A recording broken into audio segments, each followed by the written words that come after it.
Es jums parādīšu, kā risināt šo matemātikas eksāmena optimālā līmeņa uzdevumu. Tātad 29. uzdevums. Noguldījuma summu termiņa beigās aprēķina salikto procentu formulu. Skatīt formulu sarakstā. Rekur mums ir formulu saraksts un rekur mums ir saliktie procenti. 2 punkti aprēķina noguldījuma summas lielumu pēc 3 gadiem, ja ikgadējā procentu likme ir 8%, sākotnēji tika noguldīta 5000 eiro.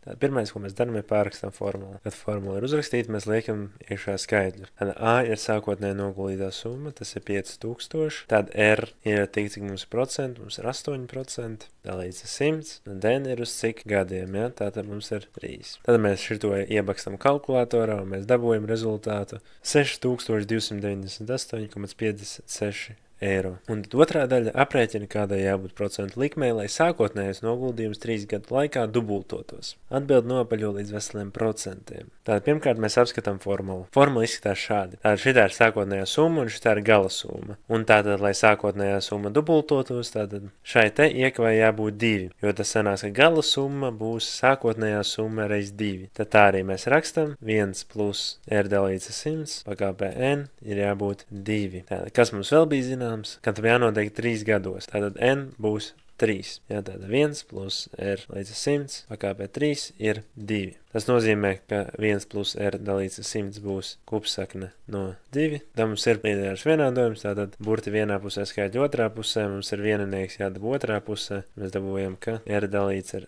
100 ir vienāds ar kupsakne no 2 mīnus 1. Un pēdējais, kas jāizdara, ir jāpareizina ar 100, lai atbrīvotos no šitā te saucējuma. Mēs dabūtu, ka R tātad būs 100 reiz kupsakne no 2 mīnus 1. Un tad mēs iespiežam to kalkulatorā un nopaļojot līdz veseliem procentiem, mēs iegūstam 26%. Un uzdevums ir atrasināts.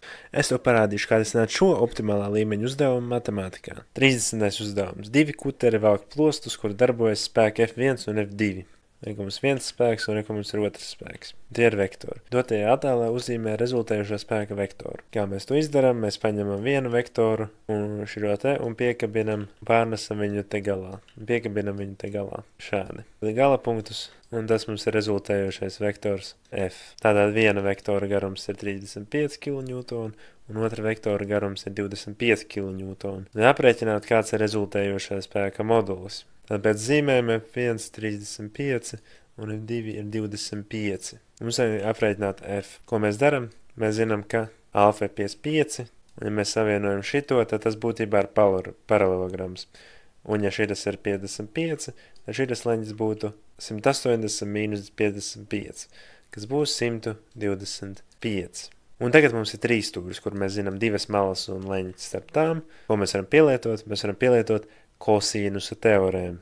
Ko tā kosīnusa teorēma saka? Ka trešā mala ir vienāda ar vienu malu plus otru malu kvadrātā mīnus 2 reiz viena mala reiz otra mala reiz kosīnus starp malām. Un tagad mēs to varam pārrakstīt ar vektoriem. Tad F rezultējošais būs tātad modulis 1 kvadrātā plus modulis 2 kvadrātā mīnus 2 reiz F modulis F1 reiz modulis F2 un kosīnus. Tātad leņķis starp vektoriem bija 25 grādi tēra kvadrātā. Tagad ieliekam iekšā vērtības to, ko mēs zinām. Tātad F1 mums ir 35 kvadrātā plus 25 kvadrātā mīnus 2,35 reiz 25. Un tad bija rakstīts, ka trigonometriskās funkcijas jānopaļo ir līdz 1000 daļām. Tātad reiz mīnus 0,574. Tas būs kosīnus. Un tad ieliekot šo visu kalkulatorā un nopaļojot līdz 100 daļām, mēs iegūstam, ka modulis rezultējošam spēkam 53,42 kN. Un uzdevums ir atrasināts. Es to parādīšu, kā izstrādāt šo matemātikas eksāmena optimālā līmeņa uzdevumu. 31. uzdevums 3 punkti. Kuba šķautnes garums ir 1. Attēlā parādīts, kā no 2, 3, 4 līdz pat n vienādiem kubiem, savietojot to skaldnes, veido regulārus četrstūra prizmas. Katrs pievienotais kubs tiek savienots ar prizmas labās puses skaldni.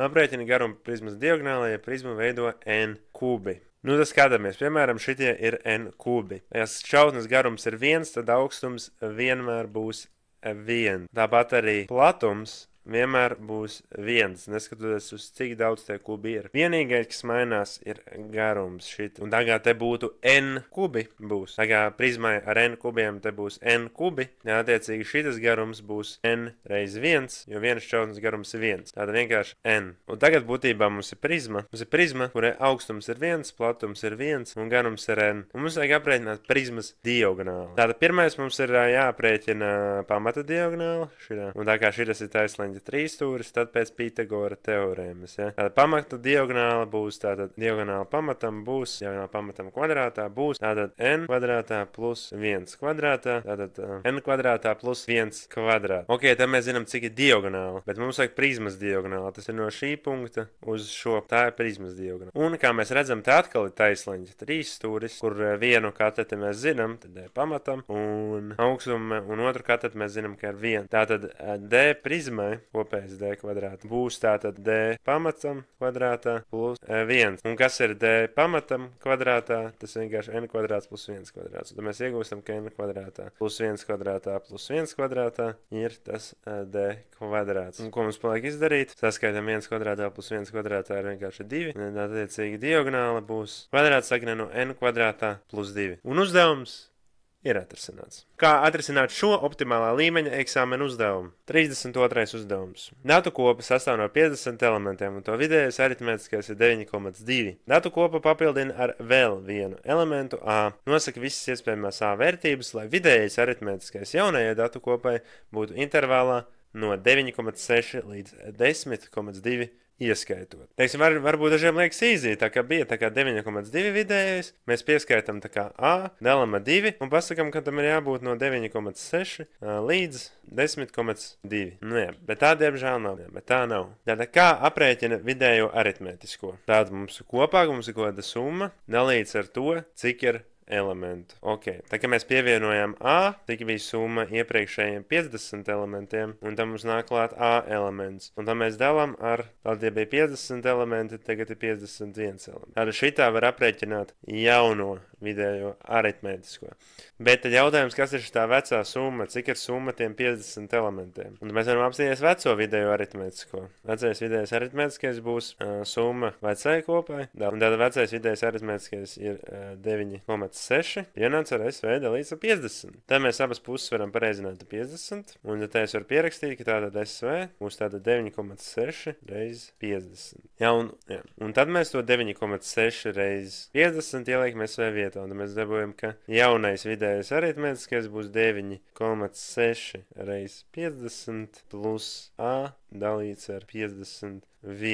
Un tagad mums ir jādabūt šajā intervālā. Ko nozīmē šis intervāls? Tātad, pirmkārt, kantēnās iekavas, tātad tas nozīmē, ka būs ieskaitīts, tātad būs šitās lielāks vienās, mazāks vienās zīmes. Ko mēs darām? Mēs paņemam to te, mūsu vienādību, un tad ieliekam viņa robežās no 9,6 līdz 10,2. Tad pirmais, ko mēs darām, ir pareizinam ar 51, lai te nebūtu tas saucējs. Sanāks 4, 8, 9,6 mazāks vienāds par tātad 4,6 reiz 50 būs 460 plus A mazāks vienāds par 520,2. Un tad pēdējais, kas mums jāizdara, ir jāatņem 460 no visa, tā lai te paliek beigās A. Tā mums sanāk, ka te būs 2,6 mazāks vienāds par A, un tad 520,2 mīnus 460 būs 60,2. Un uzdevums ir atrisināts. Kā atrisināt 33. uzdevumu pagājušā gada optimālā līmeņa eksāmenā? Tātad 6 punkti. Attālums no sporta bāzes līdz viesnīcai 12 km.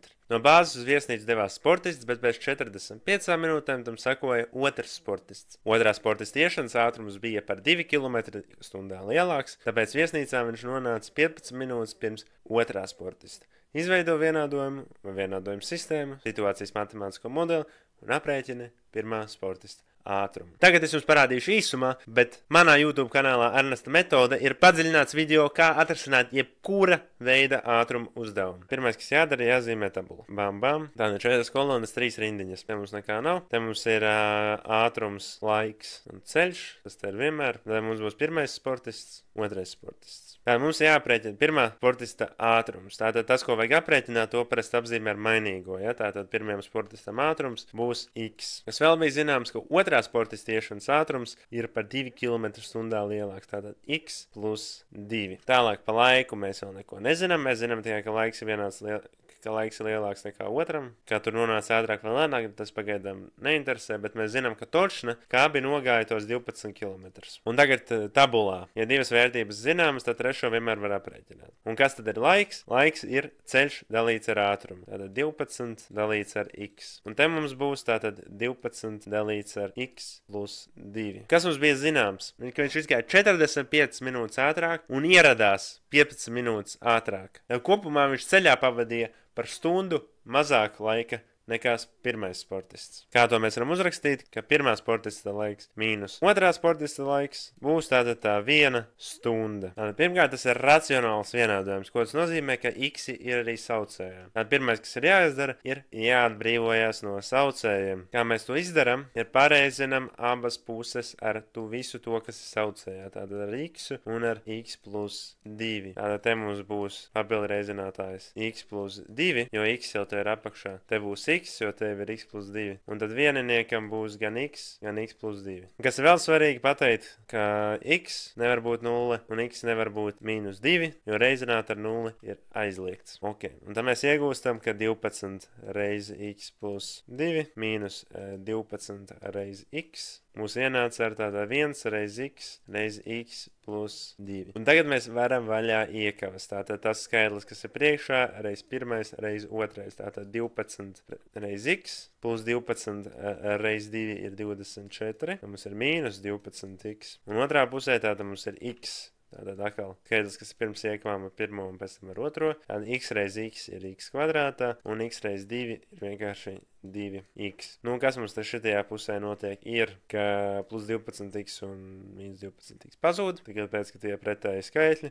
Un, kas šitas ir? Šitas kvadrāta vienādojums, jums ir x kvadrātā. Kādrs ir tādu, ir visus skaitļus nesam uz vienu pusi. Un divi skaitļi jau ir šeit, tad pārnesīsim arī trešo uz to pusi. Tātad 0 ir vienāds ar x kvadrātā plus 2x, un tā kā te bija plus 24, tad te būs mīnus 24. Bum, jā. Un ko mēs varam izdarīt? Vienkārši to nulīti uzrakstīt otrā pusē, un mums ir kvadrāta vienādojums. Tad, teiksim, kvadrāta vienādojums, kas ir vēl labi, koeficients a ir 1. Tātad var izmantot vieta teorēmu. Bet, teiksim, ja tu eksāmenā nezini vieta teorēmu, vai neesi pārliecināts, tad labāk vienkārši rēķini ar diskriminantu. Bet pēc vieta teorēmas mēs iegūsim, ka summa ir mīnus 2 un reizinājums ir mīnus 24. Tātad saknes būs x ir 4 un x ir mīnus 6. Un kas mums reiz jāskaidro, ka x ir mīnus 6 nedara, jo tāda ātrums nevar būt negatīvs. Un tā pats galvenais, ko neaizmirstat, ir uzrakstīt atbildi.